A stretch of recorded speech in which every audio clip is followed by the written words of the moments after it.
Right then, lads. Normally when Newcastle don't have a game, don't play football, we haven't got a game this weekend. I don't know why. The Premier League's been divided into 2 weeks, but when normally Newcastle don't play, there's not really much news. It's more of a chilled week. Now it really happens and we don't get to know anything. This week for the toon, fucking hell, there's been something every single day. From Monday to Saturday, as I'm recording this, there's been something every single day. Honestly, it's getting worse and worse. It really is, but hey ho, fucking this is the club that we've fell in love with. If you could leave a like, subscribe to the channel if you haven't already, it wouldn't if you could do so. Anyways, we'll start bottom and the top and let's have it. So then, starting off, I'm going to talk about the Joe Linton situation firstly. So, I think reported by Craig Pope, it was after the Sunderland game, Joe Linton will miss the Manchester City game with a slight I think it was a thigh problem, and will just miss Man City. Should be fine for Fulham, which is you know what, fair enough, right? You miss a City, a game that we're not potentially that we weren't going to win. We didn't win it anyways. To then 2 days after the game say he's out for the season, which is the biggest blow Newcastle have probably had this season out of injuries. Joe Linton being out, and then now saying he could have played his last game for the club, which I think's crazy, which I still kind of get my head round, because I mentioned it on my Instagram saying you cannot replace Joe Linton, and you can't. He is unreplaceable. Not one player in the whole world can go into that midfield and be the powerhouse and drive that Joe Linton gives you week in, week out. Someone's a better footballer, technically, yes, but the passion and the drive he has for this football club is unseen of. The story as well from him signing the club 2 seasons in his first season, struggled massively, couldn't do much, grew and grew. Eddie Howe came in, became even bigger and bigger, and was just an absolute powerhouse, and getting recognised by other fans and whatnot, saying how good he is, and scoring in the Champions League for Newcastle. He's brought so much to this football club, and the fact that Newcastle might not give him a new contract, which I think's crazy. I think Luke Edwards reported as well, saying, can I say Joe Linton leaving in the summer due to FFP? Yes. Can I say Joe Linton getting a new contract? Yes. It's going to be one of them 50-50s where it's going to be a tough one. It doesn't end till next summer. So not the summer coming up, the summer after that. And that was the deal that he signed when he signed for the club. But we were so willing to give Almiron a new contract with a pay rise, by the way. I think people forget that, because at Almiron's 7 goals in 7 games, he got a pay rise and a brand new contract until 2027, I want to say, or 2026. Matt Targett's one of the highest paid players at the football club, earning nearly double to what Joe Linton does. I've seen reports saying Joe Linton done 85 grand a week. Some reports I've seen 50 grand a week. I don't know. Whatever it is, he's on enough money. The fact that Matt Targett's not even a starter in this team and he's on 100 grand a week, which I think's mental. He's on that apparently. You've got to get rid now to make sure he stays. I would happily get rid of a couple of players, but it means Joe Linton stays, because he's unreplaceable. You cannot buy a single player in this whole generation of football that's going to walk in and give you what Joe Linton does for Newcastle.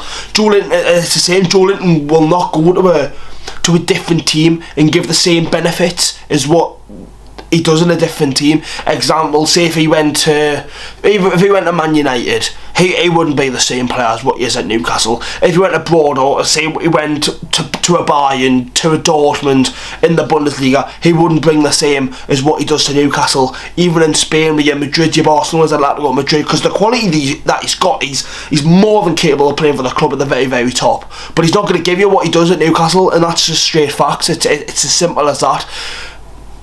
I think Joe Linton has to stay. It's a big one for Newcastle. It's a big one for himself. The future of him at Newcastle is a bit of a ropey situation. So we've done Joe Linton's situation. We'll speak about the injury situation. A lot more positives from the injuries returning to the squad, as I may say. On Friday, reported Joe Willock is 2 to 3 weeks away.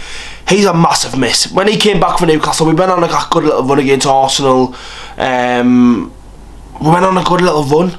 and then it just got thrown into her face. He's only played minutes for it. Obviously we beat Man United as well. He needs to be in the squad because he's such a good player. Harvey Barnes is back to 1 to 2 weeks. He should be back before Joe Willock, which is massive news. We're missing that attacking threat coming off the bench, and yes, and even start. Obviously, we all know Harvey Barnes isn't going to walk straight into that team. We all know Eddie Howe likes to gradually bring his players back into the squad. Callum Wilson will be a doubt for Fulham, but should be back for Villa, which is on next Saturday. Obviously Fulham, and then Villa is on the Tuesday. Murphy could be returning for Fulham, which I think is massive. He gives you that bit on the right hand side. He gives you more than what Almond does. And it was that game in Palace where he got 2 assists and a goal. He was electric that day, and obviously they've not been the same since after he done his shoulder in. And then Anderson's still out for 6 weeks, so he can go out and get pissed up in July, but he kind of fucking sort his back out. You see what his priorities are, but hey, fucking not my life, it's his. I think we're banging on injuries so much. Yes, they have been bad this season, but it's still no excuse. We've still got a sign in January, which I will get onto in a minute. Yes, these players are returning, and it will feel like we are getting new signings, and like your Willis, your Barnes, and Murphy. I feel like they're going to be new signings come back to the team, but we need more. We need recruitments. We need new faces in that squad. Considering all of our players leaving and doing this and doing that, we need to get some faces in the doors. Just because we've got some injuries happening and injuries returning doesn't mean you can't bring players in. Obviously, I know the FFP situation. We need to do our best with the situation where you've put myself in, but yeah, one of them injuries coming back. I can't wait to say Willock, Barnes and Murphy back. Obviously Wilson's go striker. We all know that will start games week in week out now with the form he's on in the minute. But that is it for the injury situation at the Toon at the minute. I made a separate video yesterday because it was breaking news, and I'm very, very surprised. I'm going to quickly briefly speak about it now, obviously about Kieran Trippier. Agreed terms to go to Bayern. So Kieran Trippier has agreed terms to go to Bayern Munich. Obviously there's no agreement with the club at the minute, and the clubs are in talks, but the fact that he sat there and went, I want to go to Bayern, does that mean the performances recently is why he's been a bit on a downfall? Does he want to move away? Does he want to move country again? I don't know. Fair play to him if he wants to go off and do that. We'll fucking happily keep Tino right back, sign someone else in right back, give a bit of competition for Tino, and we'll be flying there. If the 33-year-old wants to move on to Bayern Munich and go with Harry Kane and Eric Dyer, so be it. So be it. If he doesn't want to play for the football club, let him be. Simple as that. I'm not going to speak about it because I made a separate video on it, but if Trippier doesn't want to play for her, and players actually coming in, it was Friday afternoon, and apparently we were going after Onana for Everton, which, good player. He's a good player on his day. I think he helped Everton massively so far this season. He's been a big physical presence in that midfield, and I think he got injured for a little bit, and you could see where there were leaking goals from the midfield, and he has a big part. He's the Belgium. He's a good player.